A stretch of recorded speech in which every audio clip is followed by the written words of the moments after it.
दा बे बेलायाव जों खौसेथि बर' सुबुं आफादा जिहेतु बर' हारिनि थामोनथाखौ हमथानो थाखाय गोजोर खालामनो थाखाय राजखान्थिनि मोनथायफोरखौ मोनजोबनो थाखाय जिबिलाक जोंनि सोलोंथाइ जोंनि रांखान्थि भाबै दावगानो थाखाय जिबिलाक जों खामानि मावबाय थादों जिबिलाक जोङो जिहेतु जों थामथि बर' गोजोन गोरोबथानि मोनसे सागानगिरि आफादबो जाबाय आफाद हिसाबै जोङो बिटिआरनि सुक्तिनि जिबिलाक दफाफोर दङ बेखौ मावफुंजोबनायखौ जोंबो हास्थायो आरो बे हास्थायनाय लेखायै जोंना बिटिआरनि बायजोआव जिहेतु नैबे थामथि बर' गोजोन गोरोबथानि गेजेरजों जों बर' कसारि वेलफेयार समाज काउन्सिल मोनसे मोननो हाबाय बे काउन्सिलखौ दिनैसिम गामि सोसनाखै बियाब दायाखै बेखौ बिसायख'थिसिम लांनो हायाखै बेनिखायनो जों आसाम सोरखारखौ नारसिनबाय थादों नारसिननाय बेलायाव गिबि मन्थ्रिया जोंनो मोनसे मोजां रादाब होनो गोनांमोन नैबे मेलनि गेजेरजों आरो आसामनि tribal affairs minister doctor Manoj Pegu बिथाङा खिन्थु जों दिनै नेनानै दङ बिथांमोना जुदि नैबे मोजां रादाब होनो हायाब्ला जोंबो फिन जांख्रिफिननायनि हाबाफारिखौ जों लागोन होननानै मैया डेलिगेट्सआव जोंहा थांखि लानाय जादों बर' सुबुं आफादनि जिथु 17 बोसोरसालिया जथुम्मा बे रङियानि जाजि खनायाव दाख्लै 7 अक्ट'निफ्राय जागायनाय जिथु हाबाफारि बेयाव दिनै नैथि हाबाफारि मैया सेथि हाबाफारि बादियै जोंना डेलिगेट्स जिरायजेननाय दंमोन 2 बाजिनिफ्राय बे डेलिगेट्सआवनो जों गोबां आलासि मैया मोननो हादों जों खोब गोजोननाय बावदों आसामनि केबिनेट मिनिस्टार इउजि ब्रह्म बिथां मानगोनां बिथांजों लोगोसे बिटिआरनि चिफ प्रमद बर' बिथां दुलाराय बर' फरायसा आफादनि माननीय आफादगिरि दिपेन बर' बिथां बर'नि जिबिलाक दैदेनगिरिफोर दं मैया फ्राय जों मोनजोबनो हादों बेनि थाखाय आं गोजोननाय बावदों आरो नुजाफैनायनि थाखाय आं बिथांमोननिसिम रोजा रोजा साबायखर बावदों दिनै नैथि हाबाफारि बादियै दिनै जोंना गिबियावनो फिरफिला बिरहोनाय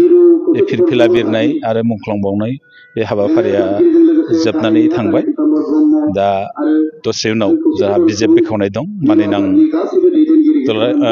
बर' थुनलाइ आफादनि बारग' आफादगिरि थरेन बर' सारा बेखेवफैगोन गाहाय आलासि हिसाबै थागोन आरो आसाम आयेन आफादनि माननीय बुंथिगिरि बिस्वजित दैमारि बिथाङाबो फैगासिनो दङ आरो आसामनि गिबि मन्थ्रिया दिनै फैनायनि बाथ्रा आरो बेयाव जों मोनसे दुखु फोरमायनांगोन बोथोरा खोब जोंखौ एसे आख' फाख' खालामदों मानोना गासै थासारियानो एसे हाब्रुबारि जाजोब्बाय एसे थाबायनो मानसिफ्रा एसे उसुबिदा मोनदों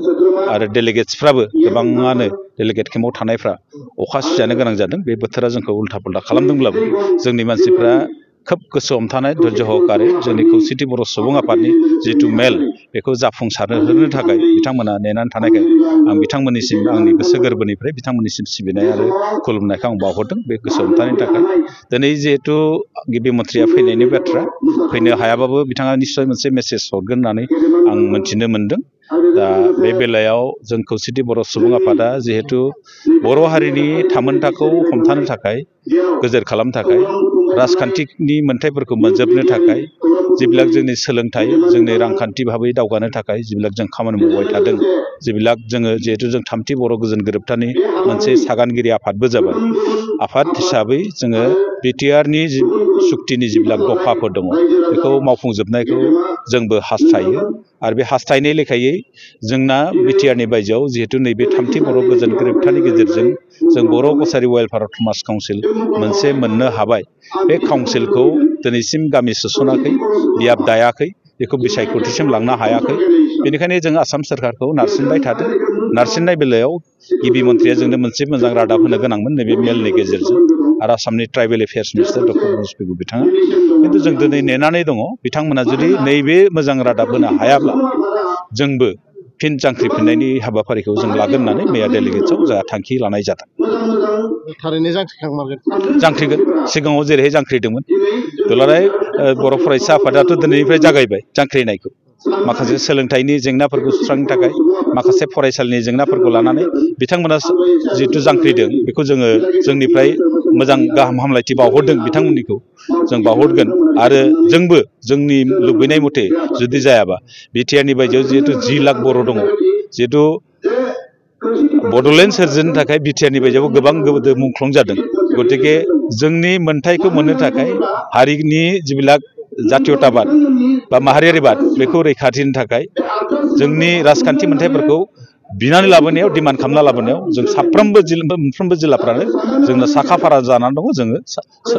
जुदि जोंनि साननाय मथे जायाबा, जोंनि लुबैनाय मथे जाफुंजोबाब्ला जोङो फिन जांख्रिफिननाय हाबाफारिखौ लागोन, सिगांनिख्रुइ आरो गोख्रोंसिन। मा रोखोमनि जांख्रिखांनाय लागोन? जोंथ' डेम'क्रेटिक भाबै जांख्रिखाङो, गणतान्त्रिक पद्धतिजों जिबिलाक आन्दलन डेम'क्रेसि भाबै हाथियार लानानैथ' जांख्रिनायनि मुगा गैला। डेम'क्रेटिक भाबै जों बोरैहाय जांख्रिनो हायो गणतान्त्रिक पद्धतिजों जिबिलाक मोन्थायफोर दं, बे मोन्थायफोरखौ सम थासारिखौ नायनानै जोङो बेखौ खालामगोन।